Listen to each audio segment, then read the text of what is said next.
Amtrak selected some of its recurring long-distance passengers to do a survey, and I was one of the few selected. In this survey, they would show and talk about future amenities that they were thinking about implementing on their long-distance passenger trains. Some of them just might shock you. Please exit through the rear door. Doors open. I am not a robot? Yes. Wait, no. What age group do I belong to? 75? Nah, I'm playing. Okay. 18 to 24. How do you identify? Male. For research purposes only, please enter your home zip code. Police! Help! Which of the following best describes you? Yeah, boy. Okay. Purpose of the survey is to gauge your need for long-distance travel in the United States and to prepare for future travel offers.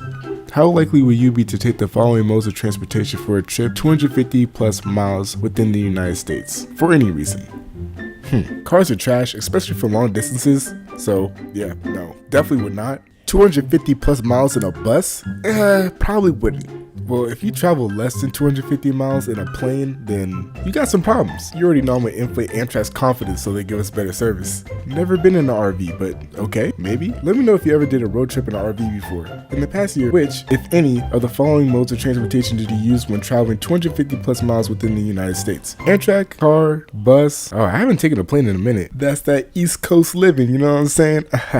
In the past year, how many one-way trips of the following distances have you made within the United States for any reason using the following modes? I'm not gonna lie, Amtrak, this question is dumb. How are you really supposed to remember all this? Hold on real quick. 1 hour later.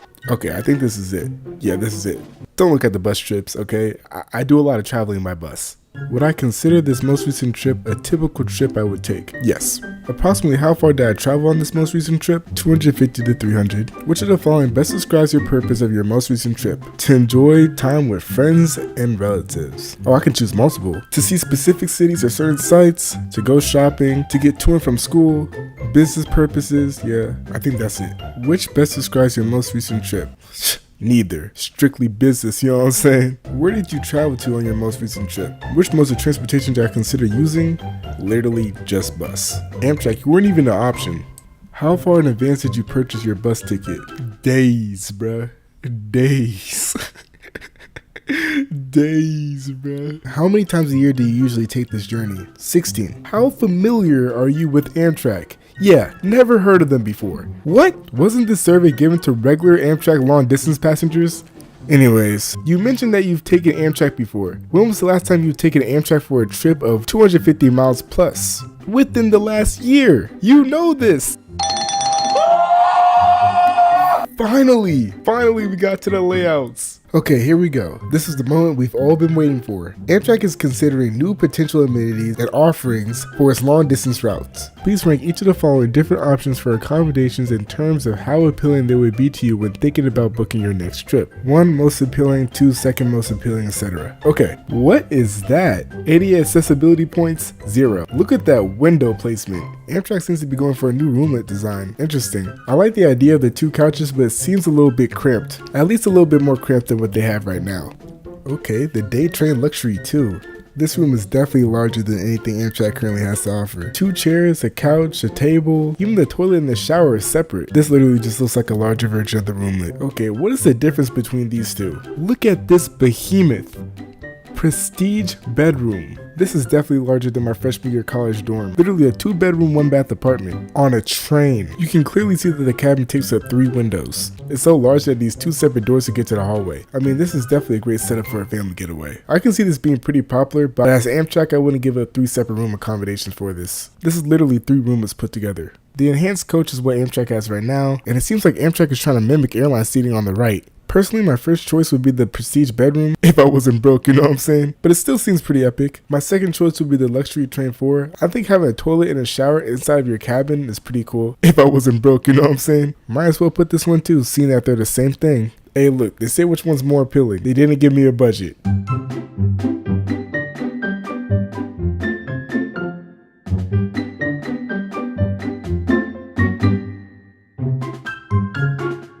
Yeah, no, I don't like this one. I feel like subconsciously I'll just be thinking about the person's feet behind my head. In this next section of the survey, we're going to present you a series of travel options based on different travel modes and attributes. Each screen will feature travel options with a bundle of attributes which vary from screen to screen. You will be asked to make a choice on each screen from among the 7 options shown by indicating the travel option that most appeals to you. For a trip that will be similar to the one that you most recently took in terms of destination, distance, purpose of trip, numbers of companions, which accommodations would you most likely book? Alright, so here we can see some of the options that we most recently looked at. Alright, so, there's nothing really that crazy here for the trains. It's a lounge and a bar car. I think the most radical thing here is probably the trolley under the enhanced coach, which could mean that they're thinking about getting rid of the cafe car, but then the cafe car is also an option there, so I don't know. As for the Wi-Fi, I think if anybody's ever actually traveled on Amtrak before, you know the Wi-Fi is actually horrible.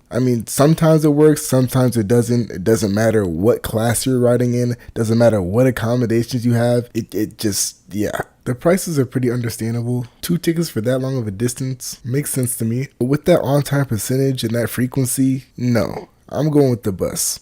If buses had lie flat seats every time I traveled on them, especially for that price, look at that on-time percentage. 55%? What are we, flipping a coin? Okay, I noticed 2 really interesting things here. One of them is the kids area. So Amtrak is thinking about putting the kids area on their trains. I don't have kids, but still, that would be pretty cool. The second interesting thing here is the prices. The new bedroom is cheaper than the lie flat, even though the new bedroom comes with meals included. Both of them have no Wi-Fi. So are we regressing Amtrak? Is that what we're doing? We're going back?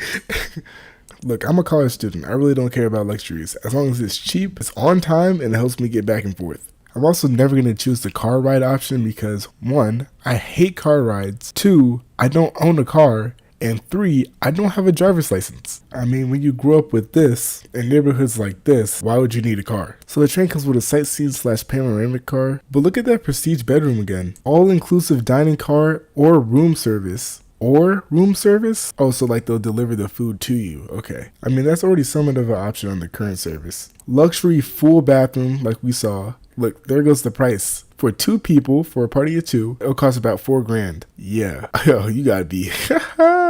Yeah, but the enhanced coach is more in my price range, so I'm gonna go with this one.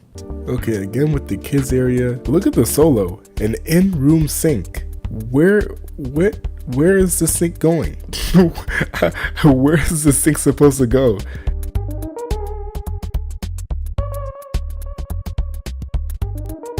Not gonna lie, I almost want to choose that low-cost airline. The seat pitch is horrible, but the on-time percentage, the door-to-door time, and that price. But you know what? I'm gonna go with the bus. The bus has Wi-Fi, the price is slightly cheaper. It's gonna take a lot longer, but lie flat seats on a bus, still, that's crazy. Yeah, I changed my mind. 3 to 4 hours compared to half a day? Yeah. Okay, Amtrak with a twice daily service. I see you. Fast Wi-Fi at a fee. So we're charging for Wi-Fi now? Charging for Wi-Fi? What's the point of even having the working space if you're going to charge people for using it? At least the prestige bedroom is down to $3,000. $3,000. Ooh, lie flat versus lie flat. Formal dining car. There goes the in-room sink again. Oh, so the meals are, for the Solo, the meals are included. Interesting. $99 for a lie flat bus? Oh no. Yeah, no. Nothing really seems different here. 75% on-time percentage. Yeah, alright. Yeah, that seems more realistic. What do you want me to see at this point? You're practically giving me the same options. 3 times a week. What? Hold on. Does that say a gym? A gym? Amtrak is planning to put a gym in their trains? What is this company even anymore? You can put a gym but no Wi-Fi. This reminds me of the 2017 Idea train from Germany, but Amtrak is genuinely considering this. Oh my gosh. Look, it's not a bad idea, but when your on-time percentage is 65% and your frequency is daily, I don't think a gym should be on your priority list. It's definitely an innovative idea, but let's get the basics down first. Also, 3 times a week, I never want to see that again. 75% on-time performance, daily frequency, regular Wi-Fi. Now you're speaking my language. Look at that price. That's what I'm talking about, Amtrak. I mean, that 3 times a week is trash, and the bedroom being less expensive than the lie flat is still interesting. If the price of your ticket does not include the use of a shower, would you purchase the use of a shower for an additional $25? No. Would you purchase the use of a shower for an additional $20? If the trip takes half a day, then I'd rather just shower before and after my trip. If the price of your ticket does not include checked luggage, would you pay an additional $30 to check your luggage per piece? I mean, depending on how much luggage I have, I definitely would. Yeah, I paid $35 per piece. If the price of your ticket does not include a meal, would you purchase a meal, such as lunch or dinner, on board the train for an additional $40? I think $40 for one person is kind of steep, especially with the poor quality of Amtrak's meals currently. Additional $20? Yeah. How likely would you be to engage in the following activities on board an Amtrak train? Wine tasting, fine dining, attending conferences, movie viewing, live music, card games, and bingo. Aside from the fact that I don't drink, the rest of these sound so cool. Imagine playing bingo while watching a live band play music, all on an Amtrak train. How likely would you be to use the following spaces available on board an Amtrak train? Panoramic car, cafe car, gym. Back to the gym again. Dining car, work sharing area, bar car, family kids area. I always thought that panoramic cars were really cool. Cafe cars are also really good, for like getting something to eat. A gym is just... that's really interesting, but I just don't think it should be a priority, but I probably would use it. The dining car I probably would use, but if there's a cafe car available, I'd probably just use that. The work sharing area, I definitely would use it, to get some work done and stuff. The bar car, probably wouldn't. And the family kids area, I don't have kids, so it would be kind of weird to see me there right now. Did you miss me? How important are the following to you when it comes to Amtrak providing the following? The ability to switch your seat during the day to a bed at night. The ability to convert 2 single beds into a queen bed. 2 cabins, one where you can sit down and one where you can lay down. Connecting/adjoining cabin rooms. Step-free access from station platforms. Onboard elevators. Onboard elevators? No, just 2 high-level platforms. Okay, that seems about right. But for real, the ADA accessibility for long-distance trains is really important. Have you ever experienced a land cruise where the journey was the main purpose of the trip? Yeah, no. The gym, the play area, all that is making sense. This is what Amtrak is trying to do. They're trying to be a land cruise. I mean, I'd consider Amtrak to already be a land cruise, but I mean, it's not a really good land cruise, but it's a land cruise. Would you be interested in booking en route excursions, the ability to leave the train for the excursion and board the following days to continue your journey? I mean, that's cool, but I'm slightly concerned, but I'll share my concerns at the end of the video. How would you rate overall the following forms of transportation? Please use a 10-point scale where 1 is poor and 10 is excellent. Yeah, that seems about right. We have just a few final questions to ask about you. Which of the following, if any, do you use/check on a regular basis, at least 3 to 4 times a week? So this is the perfect time for me to plug in my socials. Make sure you follow me on Twitter, YouTube. You're on YouTube right now, so make sure you subscribe, because you can do that right now. It's free and literally no effort. Instagram, TikTok. And I got my personal email on my Snapchat, but that's personal. What was the last level of school that you completed? High school? Guys, I'm in college. So if any of you ever feel like hitting my Patreon account up, it would mean a lot. As my current employment status is a student athlete, and these videos take a lot of time out of my week. So, if you ever want to,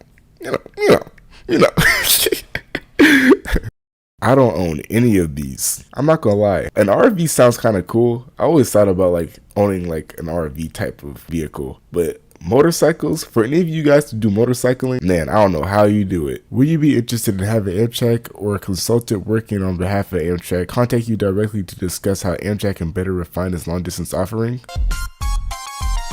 Those are all the questions we have for you today. Thank you for blah blah blah blah blah and done. Yay! So before this video exits out, I have to give my final 2 cents. I think this whole survey goes exactly back to what I was talking about with rail companies that are private and for profit. On one hand, it's great to see that Amtrak is trying to change and become something different and even focus on being a land cruise and the actual journey itself, which I feel like is truly innovative. I mean, there are other trains that serve as land cruises in other countries, but for a company of this scale to roll back and actually focus more on the land cruise market is really interesting. But it almost seems as if Amtrak is giving up and trying to increase their service through providing better on-time performance and increased frequencies. It's like, oh, well, that ship has sailed, so let's do this. Let's be a land cruise. Yeah! No, man. How about you provide a service that people can actually rely on? I mean, I gave you guys a survey and it seems like if Amtrak focused more on that, then they would get more ridership. Amtrak is a service meant to please the masses, not the few. After all, it is our tax money in there, and nobody likes spending their tax money on a company that puts luxury over essentialism. Anyways, thanks for watching this video. I know it's double the length of videos I normally do. We'll go back to the 8-minute videos with the California High-Speed Rail series. If I earned your like and subscription, I love you, and if you made it this far in the video, thanks for watching.